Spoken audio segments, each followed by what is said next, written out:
عبد القادر مكلا محمد عبد المختار هذا سماح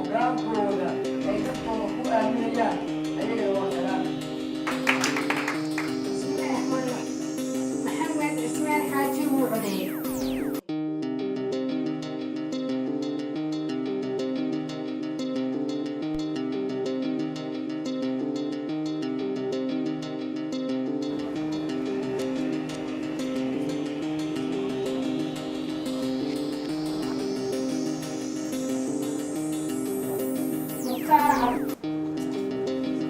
محمد عمر محمود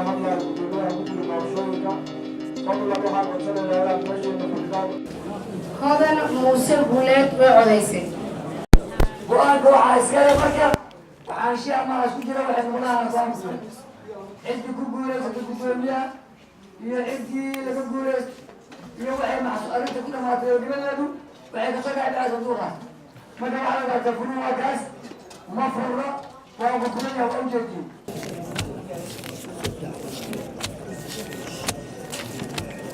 waxaa isu sharaxnay laba wiil oo walaalaheena oo kala ah maxamed cusmaan xaaji iyo abuukar salaad xasan alxamdulilah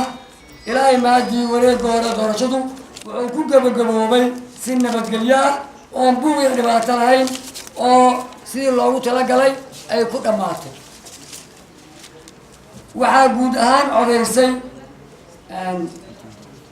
117 qofood ayaa codaysay codka guud wuxuu noqoyay 117 qofood waxaa talagalkeenu ahay inay codayso 119 halkaas waxaa naga halaabay 2 cod aan naga maqnay oo goobta soo istaagay waxaa noo codaysay marka 117 hal codna wuu naga halaabay waxaa si rasmi u codaysay marka 116 qofood waxaa marka codadkii helay 98 cod waxaa ku guuleystay maxamed cismaan xaaji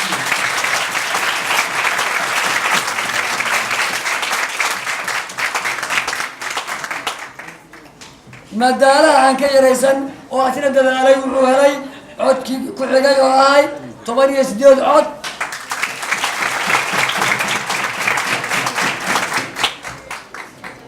marka saaxan waxaa ku dhawaaqnay inuu ku guuleystay guddoomiyaha hoggaanka ururweynaha shaqaalaha Soomaaliyeed inuu noqdo maxamed cismaan xaaji oo ku guuleystay qofka shaqaalaha ay ama ka tirsanaado private-ka sector-ka gaarka ama ka tirsanka sector-ka guud waxaa la idin rabaa xuquuqdooda inaad doontaan xuquuqaha waxyaabaha lagu doonayo sharciga sheegaya aniga dalka 3 sano jooga wali ma arag urur shaqaale oo u qaylinayo xuquuq ka maqan maaran waa inaad si aad u heshaan xuquuqdiina waa in la idin arko awoodin inaad muujisaan caalamku waa caalam lagu xisaabtamo awood baa lagu xisaabtamaya marka awoodda dalku waa shaqaalaha iyo dhalinyarada farxad ay noo tahay ka xildhibaanada baarlamaanka Soomaaliyeed ee maanta idin la jooga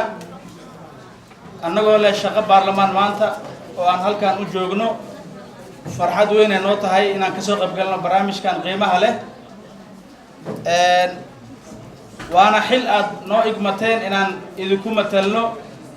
munaasabadaha gaarka aan leedihiin marka ugu horeyso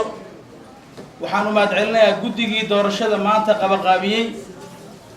oo ka koobnaa 5 xubnood oo sharaf leh isla markaasna na xasuusiyey doorashooyinkii dalka ka dhacay 2012kii guddiyada doorasho aan lahayn guddiyadaas ay la mid ahaayeen maanta sida barnaamijka ay u qabaqaabiyeen waxaaba dhihi karnaa annaga xilligaas waaba naga fiicnaayeen oo maanta si heer sare u soo agaasimeen guddoomiyaha iyo ku-xigeenka iyo xogeyaha iyo gabdhaha sharafta leh ee maanta 5 xubnood ee barnaamijka qabaqaabiyey mahad ballaaran idin jeedinaynaa hadana xildhibaanadii baarlamaanka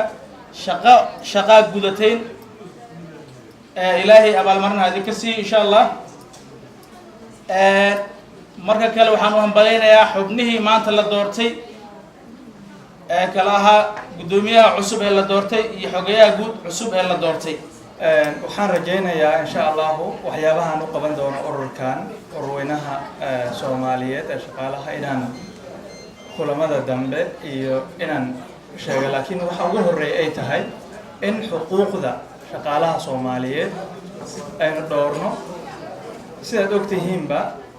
burburkii kadib waxaa jiray dad badan oo ku qaraabta ururada ama hay'adaha Soomaaliya ka jira oo ay ugu horeeyaan rag sheeganaya inay yihiin rag matalay shaqaalaha Soomaaliyeed oo dadka loo yaqaano briefcase organizations ama baag yar ku wata warqado oo doonaya inay xuquuqdii Soomaalida shaqaalaha dhabta ay lahaayeen inay ku qaataan dalka dibadiisa. marka ugu horeyn waxaa idin ballan qaadayaa inaan ka hortagi doono oo la dagaalami doono dadka noocaasa oo aan gaarsiin doono ururkan heer caalami insha Allah taala. waxaa dhacday in doorashadaasi sidii aad aragtay sida xor iyo xalaal u dhacday. waxaa nasiib ahayd in si shaqaalaha Soomaaliyeed niyad ah wanaag ah ay u codeeyeen iyagoona cidna ka cabsanaynin sanduuqa ku rideen sida qofka iyaga matalaya ay u soo doortaan. waxaa is leeyahay waxay ahayd 117 qof meel Soomaaliya inta isugu yimaadeen hawel ay qof doortaan. waxaa leeyahay waa maalin taariikhi ah oo maanta ugu horeysay. waxaan ilaahay ka baryayaa inuu mas'uuliyadan adag oo ay shaqaalaha Soomaaliyeed saartay inaan ka soo bixi doono. arrintan aniga waxay ahayd farxad gaar ah maadaama waxaan dareemay in shaqaale i jecel oo in xilka aan u haayo. waxaa is leeyahay ilaahay inuu ugu garab galo in shaqaalaha si cadaalad ah ugu shaqeeyo, inaan danahooda ka shaqeeyo, inuusan ilaahay igu garab galin inaan danahayga ka shaqeysto oo aan danaha shaqaalaha ka shaqeeyo, inuusan ilaahay u garab galin. ilaahay subxaanahu wa tacaala waxaan ka baryaa inuu anigana igu hanuuniyo inaan waddadii shaqaalaha dantooda ahayd ka shaqeeyo. waxaan rabnaa hadduu ilaah yidhaahdo in aan ku guuleysan in shaqaalaha Soomaaliyeed way dhiban yihiin. waxaa ogtahay shaqaale ajnabi fara badan dalka jooga oo shaqooyinka ay Soomaalida qaban lahaayeen qabtaan. waxaa ogtahay in shaqaalaha Soomaaliyeed aysan contract haysanin oo xilliga raba shaqada laga buriyo. waxaa ogtahay habka dowladda shaqada ay u qorto oo is leeyahay ummadda Soomaaliyeed dhanna way ogtahay oo ah in aqoon iyo xildhibaano iyo in shaqada lagu qoro aanan jirin wax la yiraahdo shaqo hab hufnaan shaqo qoris ah oo loo siman yahay in shaqada la qoro. waxaan aad is leeyahay waxaa isugaysa howl aad u fara badan oo halkan kusoo koobi karin. waxaan is leeyahay in shaqaalaha Soomaaliyeed la shaqeyn doonaan xubnihii kale ee ahaa 9 xubnood ee boardka ah ee ay ururada shaqaalaha soo gudbiseen oo sida ayagana gacantaaga ah lagu ansixiyay oo ay ururada shaqaalaha ansixiyeen in ayagana ila shaqeyn doonaan. waxaa is leeyahay shaqaalaha Soomaaliyeed waxaan u noqon doonaa inaan u hadlo xuquuqdoodii soo dhiciyo, dowladda shuruucdii shaqaalaha dib loogu soo noqdo, baarlamaanka guddiga arrimaha bulshada gaar ahaan guddiga shaqaalaha kala shaqeyn doona in xuquuqda shaqaalaha shuruucdoodii baarlamaanka la marsiiyo, wasaaradda shaqada soo gudbiso. waxaa is leeyahay howl adag oo fara badan oo ii taallo. waxaan diyaar u ahay inaan habeen iyo maalin u soo jeedo in shaqaalihii Soomaaliyeed dhibaatada ay ku jireen ay ka baxaan.